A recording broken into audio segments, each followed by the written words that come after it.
Ja, so schnell kann es passieren. Der Radl-Reporter wieder unterwegs zum nächsten Termin. Meine Bremsen funktionieren nicht. Steht ja das Stadtradeln auch schon wieder an. Dann kommt die Glücksrallye im Mai vom Gewerbeverein. Und was mache ich jetzt? Die Bremse quietscht, der Reifen hat zu wenig Druck. Aber zum Glück gibt es ja Möglichkeiten, um sich noch mal eben schnell Abhilfe zu verschaffen. Denn ich bin gerade wieder in Herzfeld und bin auf dem Weg zu Horstmann. Die haben ja schon im letzten Jahr beim Stadtradeln mitgemacht, sage ich mal, so, und mir ein bisschen was auch erklärt, worauf ich achten muss. Und jetzt setzen wir das einfach fort. Ich gehe mal eben rein und gucke mal, ob da jemand Zeit für mich hat.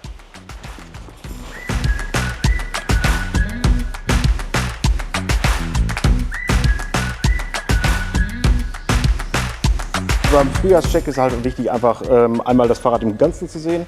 Nochmal, jetzt gerade nach einem langen Winter oder sowas, hat es lange im Shoppen gestanden oder sowas, habe ich es vielleicht wirklich über den Winter benutzt, ne, mit Salz oder sowas, dass man einfach mal die Antriebskomponenten guckt, Kette nachfetten oder auch reinigen, Bremsen nachschauen, sind die noch in Ordnung, ne, Felgenbremse oder auch Scheibenbremse. Reifen auch mal ein ganz wichtiges Thema, immer noch Luftdruck gucken, habe ich genug Luftdruck drauf oder ist auch das Profil vielleicht defekt oder sind die Reifen rissig.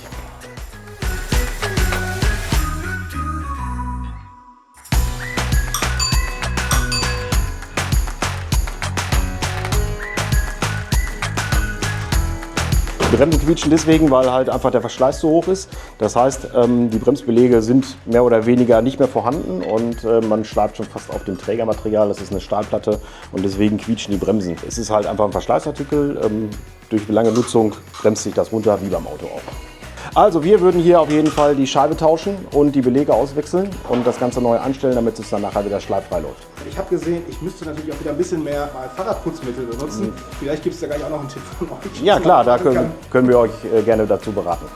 Ja, die Kette ist mal ein ganz wichtiger Punkt, dass man halt einfach die Kette nach dem Winter oder auch generell einfach mal hin und wieder sauber macht und nachfettet, weil da halt auch der Verschleiß minimiert wird. Genau, und dafür haben wir halt bei uns die passenden Mittel dafür. Einmal hier ein komplettes Set, da ist halt ein Schwamm mit dabei, ein Konservierungsspray für den Rahmen, damit der dann halt auch immer schön glänzt, ein Fahrradreiniger, ein Entfetter für die Kette und auch noch das passende Kettenfett dazu und eine Bürste, die extra für die Ritze ist. Dann haben wir halt auch nochmal ein E-Bike-Kettenfett, extra für E-Bikes wegen der etwas höheren Belastung von dem Motor. Und halt nochmal ein Antriebsreiniger, wo ich halt die Kette super sauber mitbekomme. Und ich wünsche euch eine gute Fahrt.